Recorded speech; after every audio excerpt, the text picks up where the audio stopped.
劉家良係一個指標人物啦，佢嗰啲真係功夫片啦。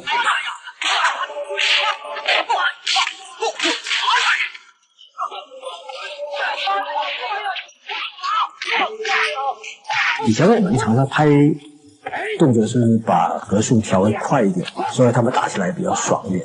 可是刘家良的动作是把格数调慢一点，因为打得太快，来不及看了。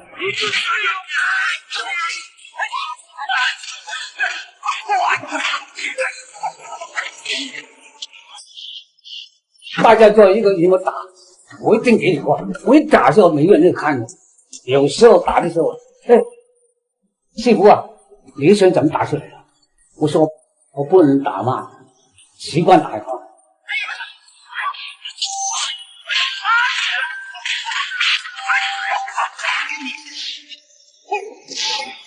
劉家良咧初拍嗰陣時，佢係真功夫啊！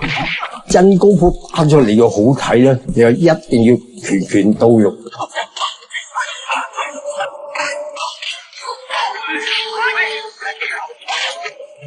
刘家良懂得十八般功夫，我不是太强，我本身我都